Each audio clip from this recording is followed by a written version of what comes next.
This is the question asked in today's SkillTrack Daily Challenge. So we are given an integer n in the first line of input, and then we are given n starting point and n ending points.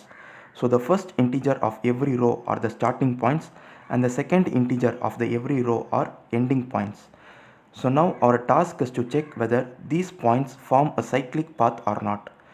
So a path is said to be cyclic if we start from a point and visit all the points and then end at the same point from which we started.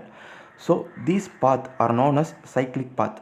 Now let us check whether these points form a cyclic path or not. So let us start from the first integers.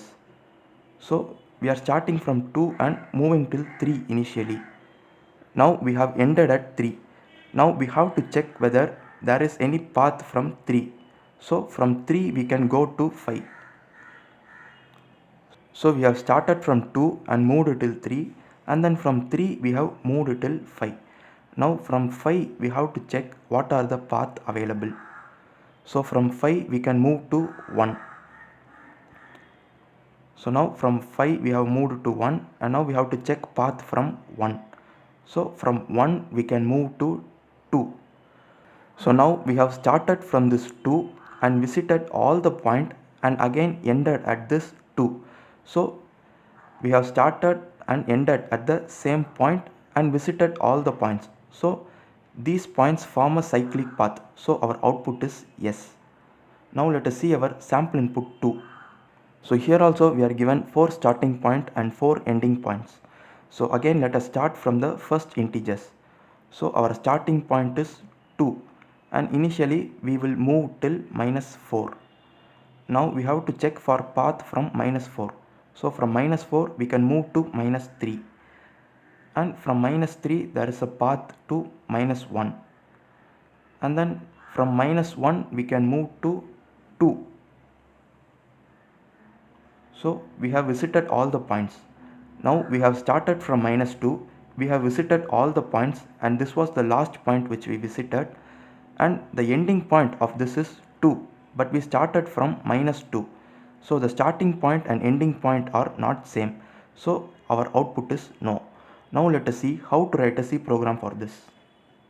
First I am creating an integer n, and in the next line I am accepting the integer n as input, and then I am creating two arrays named starting point and ending point, each of size n, and then using a for loop I am accepting the starting point and ending point of n integers.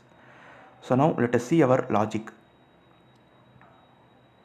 So first I am creating a new integer variable named ep, which denotes ending point, and in this variable ep I am storing the first ending point out of the given n integers. So I am storing ending point at 0, and then I am creating a nested loop. So the both I loop and j loop iterates for n times, and in every iteration of this nested loop we will be checking whether the ep is equal to starting point of j. So what we will be doing is, initially we will be starting from this 3.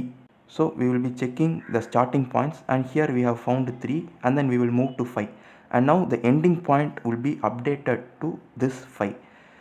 So that is what we are doing inside this nested loop. If ep is equal to any of the starting point of j, then we will update the value of ep. So the ep will be equal to the ending point of j. So when we do like this, we will be able to travel to all the points, and also we should not revisit a point. So to avoid revisiting a point, I am setting the value of starting point to 1000 and the ending point to 1000. And also while checking whether the starting point is equal to ending point, we are including a condition that the starting point is not equal to 1000, because if the starting point is equal to 1000, it means that it is already visited. So in order to avoid revisiting, we are setting the value of starting point and ending point to 1000. So here we are using 1000 because it is given in the question that the value in the array can vary from -100 to +100. So the value 1000 will never be used. So if it is visited, we are using 1000 for it, and after replacing the values we are breaking. So after doing this for n times, if all the starting points are 1000, it means that we have visited every point and ended at the same point from which we started. So again, after the execution of this nested for loop, we are creating another loop. So this loop iterates for n times, and if any of the starting point is not equal to 1000, then we would print no and terminate our whole program using this condition exit 0. And if all the starting point is equal to 1000, it means that we have ended at the same point. So finally I am printing yes as output. So now let us check our program with sample test cases. So now I have given the sample input 1 and our output is yes. So we are also getting yes. And for sample input 2, it didn't form a cyclic path, so our output is no. And we are also getting no as our output.